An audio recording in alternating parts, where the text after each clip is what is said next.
Hi, my name is Justin Shantie from the JDR J-Star KTM team, mechanic for the number 105 Matt Moss. This is a TransWorld MOTOcross how-to presented by Lucas Oil. Today I'm going to show you how to remove the rear shock from the KTM 250. It tends to be a little tricky, so I'll give you some pointers here.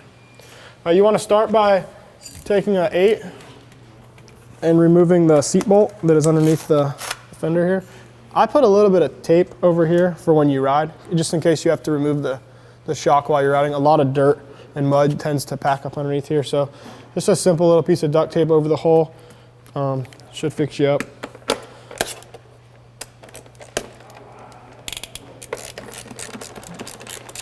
Once you get the seat bolt out, you can just slip the seat off, set it aside. And then there's a 6mm screw right up here on the airbox panel.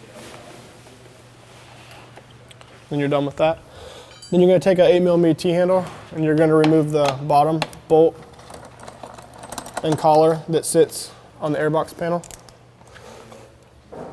And then now the panel can come right out. Slips out like that. Now you're going to want to remove both of the both of the pipe bolts.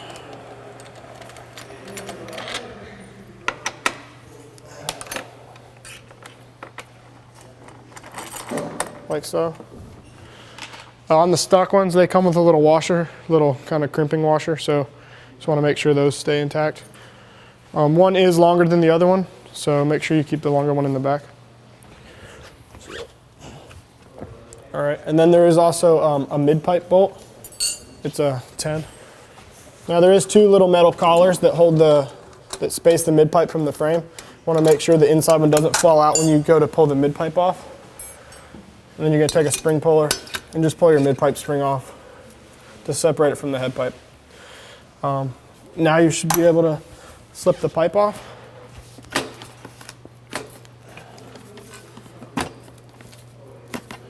They tend to be a little tricky once they get hot, especially these tie ones. Set it aside.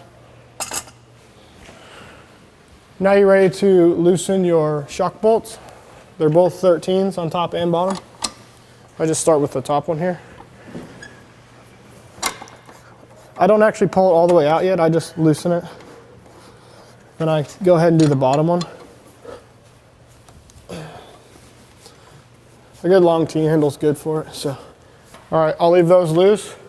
And then I'll get in here with a 19 and loosen up the back linkage arm bolt. Go ahead and take that nut off and set it with your bolts.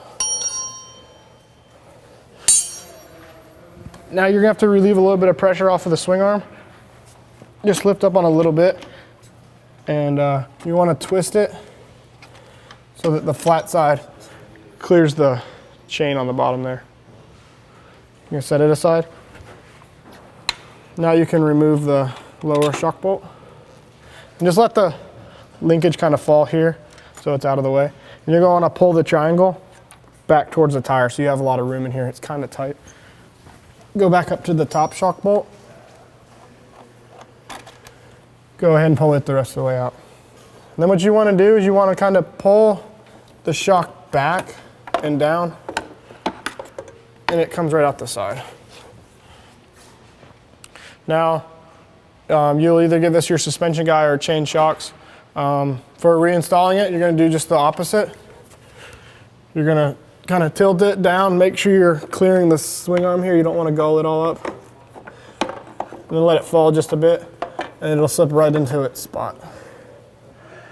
Replace your top shock bolt. Just get like 1 thread in there. And then you can come down and swing the triangle and try to line it up with your shock. It's a lot easier to do this before you do the linkage. That way you're not having to lift a bunch. So just get it where it needs to go, slip it in there, get about a thread or 2 on it.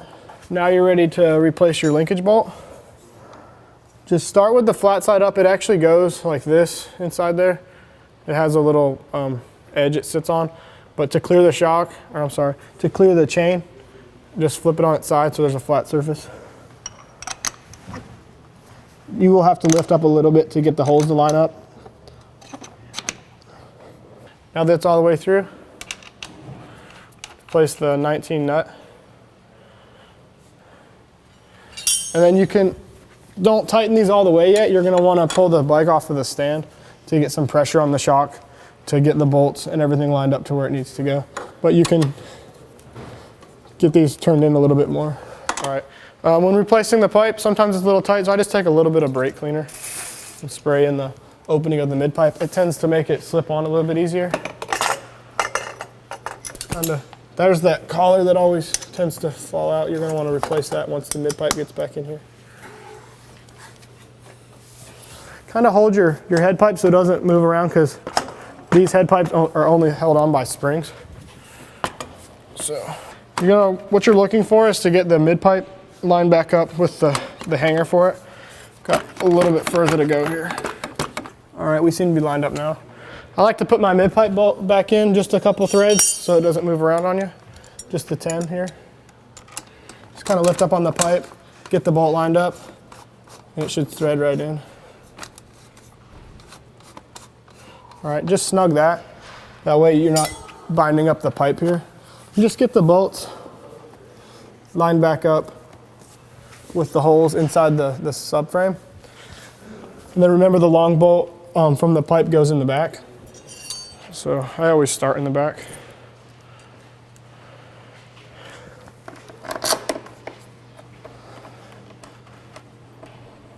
I like to just snug that up a little bit till I get the second bolt in.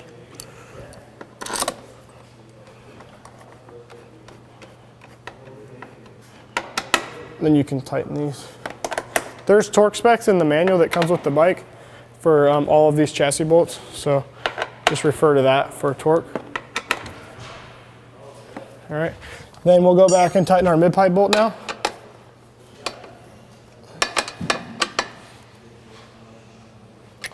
And it's pretty snug now. And you've got the collar in there that slipped out. Make sure that's back in. And now we're going to replace the pipe spring for the mid pipe.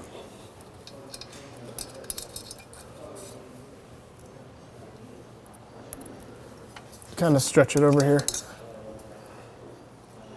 You're going to replace the 6 mil screw that came out from the top. Snug it down. Remember, it doesn't have to be too tight. It's just plastic to plastic, so just snug it down a bit. And then you're going to replace the bolt and collar that goes on the bottom of that panel. It's threaded into the subframe, so there's no nut on the back. Tighten it down pretty snug. And now you can replace the seat. And it just lines up with this bolt here, slips underneath it. Replace the seat bolt.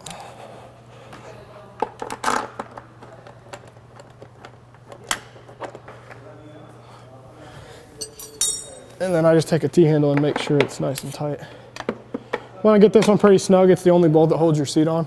So not too tight, but definitely snug. And then you're done with the seat. The only thing I do after that is just take the piece of tape, as long as it's not too dirty, just a simple piece of duct tape, and just cover it back over the seat bolt hole.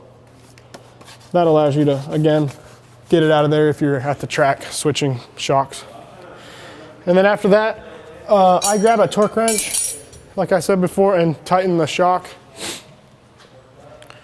What you're going to do is just pull the bike off the stand, push it a little bit just to get some pressure on the shock.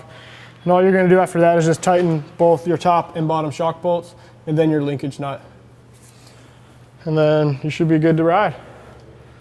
That was the shock change on the KTM 250 for the TransWorld MOTOcross how-to presented by Lucas Oil.